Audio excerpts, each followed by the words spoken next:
Hey, Bacon Air 650 here, back with Crazy Cat Airsoft with the Doctor. And today we're going to be sharing our opinions and our experiences with the interwebs here. And we're just basically going to be doing a bit of questionnaire. It seems to be a very popular thing for a lot of Airsoft channels to do, so we're going to do it too, just so we can take our knowledge and experience and give it out to the world. So I have here my old boonie hat. I'm going to set a time limit, in which case we will try to answer as many of these questions as we can. If you are curious or wanting to add your own questions to the hat, feel free to leave down in the comments below. So, let me get our timer here started. Why's that one so big? Because that's how I cut it up.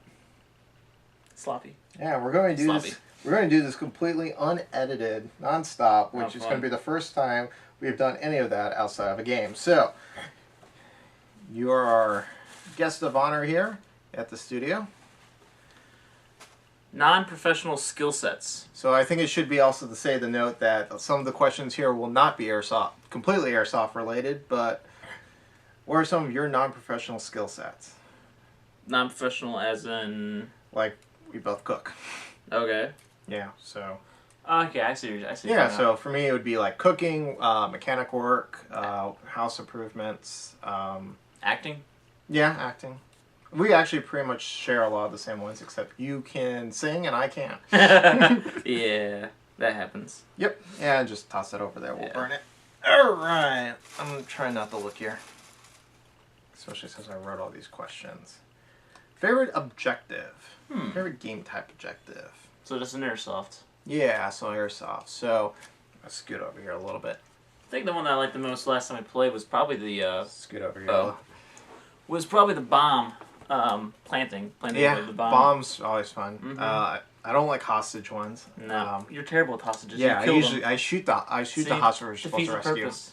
But yeah, I think bomb plantings and stuff like that. I also like objectives where it doesn't always result in it always ends up with firefight to get to the objective. It's not like do team deathmatch and then do the objective, but actually you could do the objective while there's either a battle still going on or something like that. So, because I kind of feel like it just feels like team deathmatch, and then you have one guy just go in there and do the objectives. Kind of like how the paintball games go. Yeah. They play deathmatch, so they kill everyone, and then they go grab the flag and score. Sounds about right, actually. Yeah, so I'd prefer more like something where, it's not kill everyone and then do the objective. I like just, do the objectives and like the mess. Yeah. Yeah, so. Well, the ones that have, like, there's multiple points to go to. Yeah. Like, you can't just all go to, you can't, like, zerg to one place and take it. You have to actually have squads that will devote themselves to going here, and it takes a lot of teamwork, obviously. Yeah, and then for those who've watched my player feedback on Milsim and operations, you'll hear that one of the things I think that really kind of kills the fun in an airsoft game are the more operation games or Milsim is that if you just have side A, side B, and they just clash. Meet in the middle. Yeah, and they just clash, and there's a battle. It's not like different things going on different areas and stuff like that. In which case, if you're curious what my recommendations are, I'll include the link down here below for you to check out that video, kind of how to prevent that from happening. Yeah. All right, want to go for the next one? Yeah, let's see. What Airsoft Sidearm do you use? Yeah, what do you use? Well, I don't have one right now. Yeah, you do. I have an M9. Just doesn't work. Yeah, I have an M9. A WeTech M9, which we can never get the magazines not to leak. It always leaks. Yeah. Or if it's too cold, it won't work. It won't work. So, for me right now, actually, you want to grab the... haven't fielded it yet, but new one's going to be here is Elite Force 1911. It tends to be the go-to Airsoft Sidearm now that everyone goes to, mainly because it's CO2. It still shoots in field limits at around 350 FPS, which most CO2 guns, they shoot in excess of 400, so you can't even use it at the fields. So this is one of the few CO2 ones that you can. Okay, they're coming out with some new variations of their Elite Force CO2 pistols. Is the magazine over there? Yep. One's going to be an M9. Okay.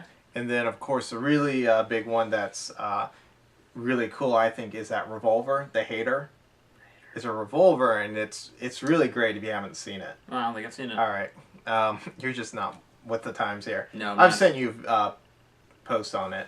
Yeah. So it's really kind of, it's a $60 CO2 revolver. 8-round shot, I think. Okay, I remember you saying that. Yeah, and it's like the only downside is that the hop up is not adjustable unless you do some heavy mods on it. But they said the hop up's pretty much preset. Preset, is it accurate enough? Yeah, it's preset to where you really don't need to mess with it. Some people have done mods with it, but in the most case, for $60, as long as you that's pretty cheap. Yeah, and you use 0.25 gram BBs, which the hop up's preset for, so you're pretty much set. That's exactly that spring action shotgun that I got was about $60. Yeah, that was you years can't ago, carry it, but still. and technically that's kind of your sidearm.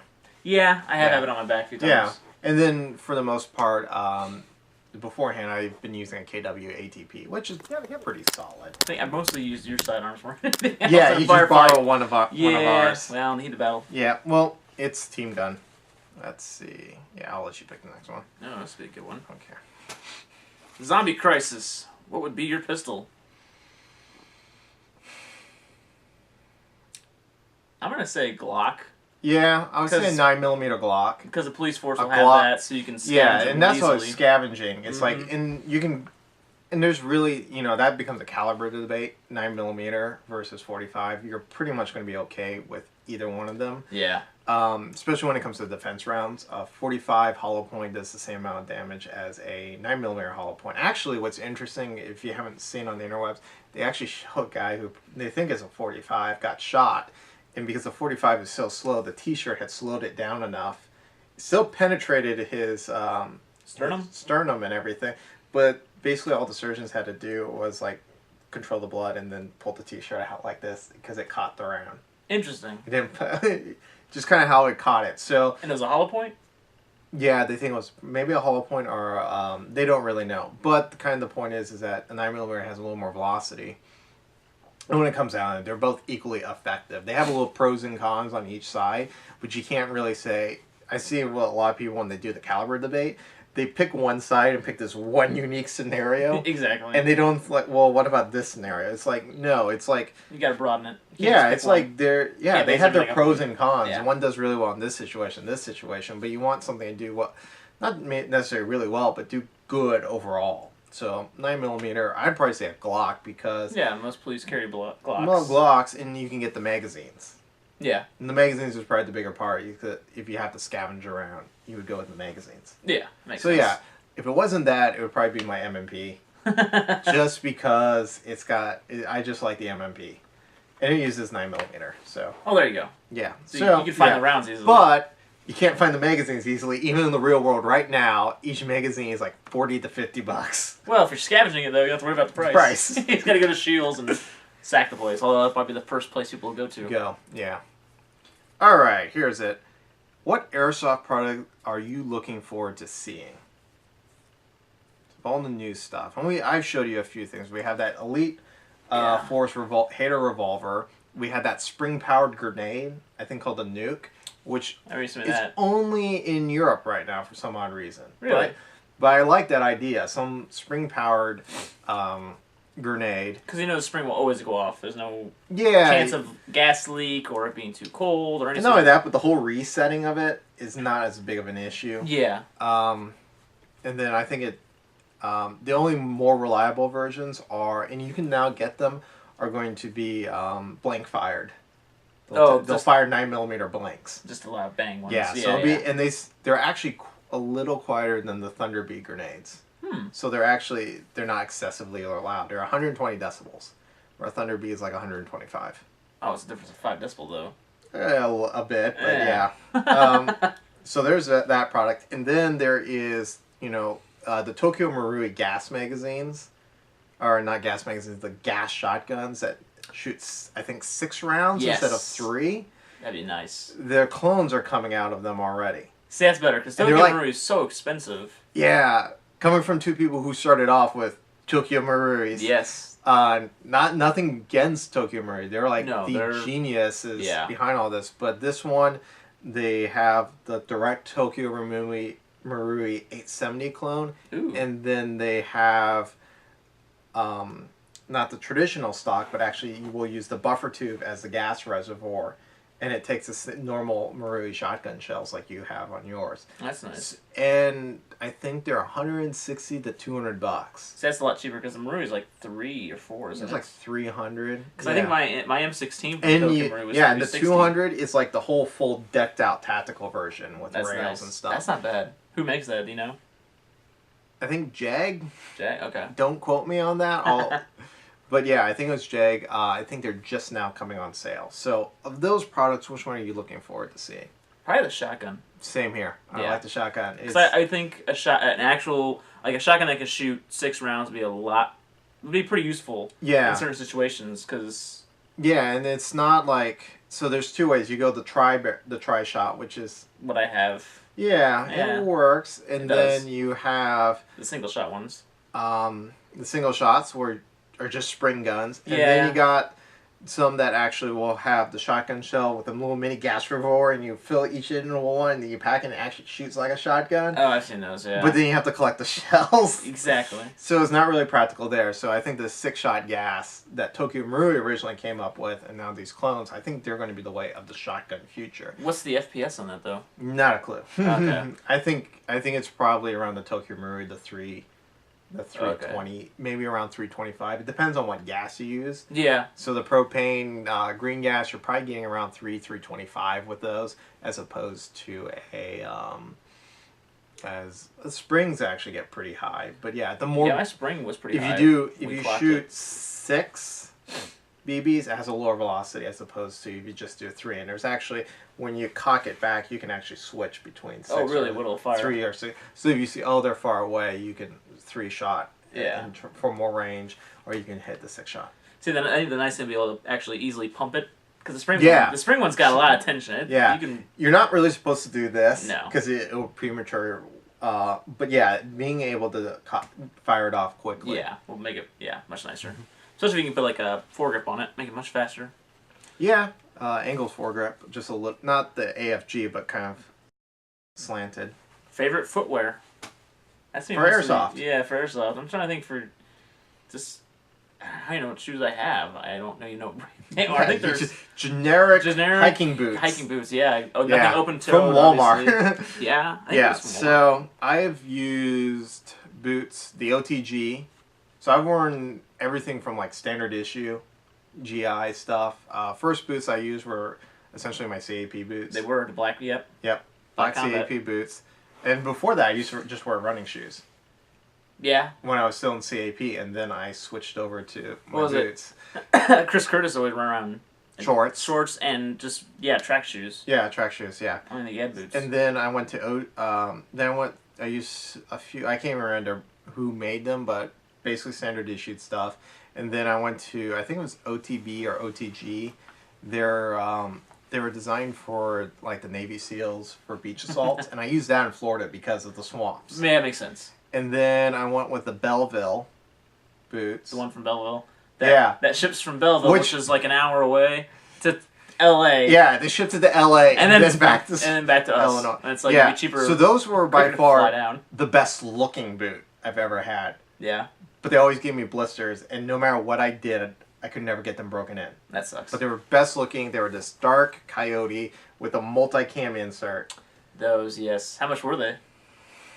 140. That's not bad. Yeah, I think I got it on sale. 140 or 170, somewhere around there. Still not bad.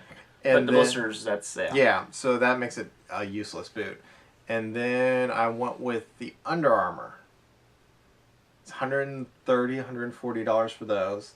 They are the lightest boot and probably the most comfortable boot I've ever used. That's pretty cheap for Under Armour. Yeah. They're super comfy, but they're not waterproofed. And I had a pair of other Under Armour boots that not boots, but shoes, and they disintegrated pretty much. So I've heard problems with the Under Armour boots. They just don't have the durability. So were the Under Armour boots the ones you wore the last time you played? Yes. Okay. Yes. Okay. Those are the last ones, boots that I used the last time. My current favorite right now are my Merrells. Okay. Moabs. Yeah, you wear those all the time. Yeah, and they're what a lot of real special forces and military groups will actually use. Are they just up to ankle, or they go up mid-calf? Okay, just ankle. Yeah, they're not a full, but they go up to ankle. Yeah. In which case, this is what a lot of players also wear. You want ankle stability. Yeah. Nothing's worse than twisting your ankle. Yeah, especially if you're wearing a plate carrier. Oh, yeah, yeah. Because you have a lot more sway that can happen. So, yeah, my recommendation is the Merrell Moabs. And not because my cousin is a salesperson for them. Not going to mention how much I paid for these. I'm not allowed to. How much do they usually sell for? I think these usually are around the one. They just came out with a version 2, which I think are around I'd say a sub 150. I think 140 or 130. If you get the old ones, if you get them on clearance, you can get them as cheap as 100. That's not bad. So they're really affordable, and they will last you forever because every Merrells that I've ever had, the rubber soles is what wears out. Not the actual shoe itself. No, never the actual shoe. It has never completed. The only thing I don't like about Merrells is the shoelaces take forever to break in properly because they always just keep getting undone, which my recommendation is just replace the shoelaces. That's my recommendation. It's an easy fix. I feel with this one. Favorite pouch? Yes, what's your favorite pouch on your gear? Dump pouch. Because you can dump it. Exactly. Yeah. With my guns at high rate of fire, I usually go through a lot of magazines. So you have to dump it. dump Which it one? quickly. The one on your belt or like, because you use a saw pouch too. Yeah, it's the one that goes like over here on my hip. Yeah, so yeah, you like your saw, your traditional dump pouch. Because yeah, with a Magpul or a bullpup gun. Yeah. Dump it in. I'd say my favorite pouch, and you can see it up there, are the HSGI taco pouches. Because you can fit any magazine in there. And when you own That is nice. a lot of different guns, that's a pretty handy feature. Yeah. But I would say on your note, always make sure you have some sort of dump pouch for Airsoft. Because magazine retention is really important in Airsoft. There's a lot of games I've seen people going around. Have you seen my mag? No. Nope. Why'd you throw it on the ground? Yeah. Like if you don't care about it, do that. But if you care, get a dump Which pouch. that's another scenario question, which let's inject that. The Magpul Mag Flip. Cool or not? Cool, but not practical. Practical. Not practical in Airsoft. Or I think it's misinterpreted where it's practical. It's meant to be the, oh crap, I'm out in the open and I need to get magazine it's important quickly. in the gun quickly. Yeah. Because if I don't, I'll be out and I can always just go back and get the magazine. Like wrapping up the win a game or secure an area, I would do the... Yeah. Other than that, you shouldn't be doing the mag flip No. when you're behind in a bunker where you can get in cover. Exactly, because it's gonna hit something. You're gonna hit someone next to you. Yeah, because what it is flip, reload, stop, and pick up the magazine. Yeah, exactly. You just add an extra step. So the tactical reload, where you pull one out and you switch it like this, that's useful. But no, it's been severely misinterpreted. I'm trying to think, how many times have you actually done the mag flip in a game? Properly? Like when I was supposed to? Yeah. And not just being cool? Exactly. Probably 3 or 4 times. Okay. So, a few times. Yeah. But, yeah. Yeah, 3 or 4 times. But you had to go back and get the magazine after. Yeah. There was one, that 3 or 4 times, there was one where both our things were fogging before we had to do that, and we're just shooting each other and not hitting anything. We just kind of knew it. And I was doing the mag flips, and I went through like 3 magazines doing that. Just trying to hit them. Trying to hit them. That's funny. Yeah. So, yeah. That's an issue. Is that in there somewhere? Fogging? No, it's not. That's why I had to... We'll mention... Well, there's some... Should riot shields be banned? That's a tough question. I mean... Sometimes I feel that way because some people abuse it. Yeah. To the point where it's like, well, this is kind of ridiculous. But I also see the practicality of it. I think it'd be better if they had like a... And there'd be no way to track this, but like it had like a hit count to them. Yeah, there actually is. You could put clay. Oh, well, there you go. Yeah. So like they there's different ways you can actually do it. Okay. But I kind of feel like it's a power. Not that it should be banned, but it shouldn't really be. It should be allowed under a very controlled condition. There should only be so many. There should be only so many per team, and it should only be be used for so long. Yeah. Because it's a movable bunker. See, that's why I think it'd be one of those things. There's no like, counter to it. The players maybe ban players from bringing it, but had the field supply it. Yeah, our players can bring it, but the field has to allow it. Yeah. For certain games, and because I've seen people do that. Where they just get behind it. Yeah. And march so forward. from our background, when we first started playing, it was Chris Curtis, and he had it was a limited size It was just like his. It's a limited. It was only about like this big. His cardboard, wasn't it? Cardboard, so Yeah. BBs would still go through. Exactly. After a while, yeah. Like, Remember how you took 2 cardboard things and then he would open it up and all the BBs would fall out. And he only used a spring pistol. That's right, he did. Yeah, so it was kind of like this extreme, like he was so offensively downplay. But I just kind of feel like a lot of players just, and I think it's like it's hard to enforce if they're not calling their hits. Yeah. Because they had the shield, and so I didn't hit. So it's kind of really hard for that. But I think my personal thing would be put a timer on it. A timer on it, or like, there's been times I've seen people use the shield with an MP7 automatic. They should only be allowed to use a pistol. A pistol. Yeah. Exactly. Because like in any game you play, if there's a shield, like which, by the way, you know how much a shield weighs? A real one? A real one? It's like 70 pounds. 70 pounds for the lightweight ones. Exactly. They're heavy. Like, so they're not like... And not only that, I think it should be like a realistic scenario. Like if you're doing a mill sim... Yeah. How many war footage have you seen people running around? Oh. Never is the answer to that. Yep. It's only police actions that use riot shields. Yep. So there's our... so that concludes our first session of our Q&A questions. We're calling it radio chatter. There we just go. Us chatting around. I like that. And we'll record a few more of these and we'll post them up. We'll try to do it maybe on a weekly or bi-weekly basis. So Bacon Area 650 here, and Doctor. Have a good day. See ya.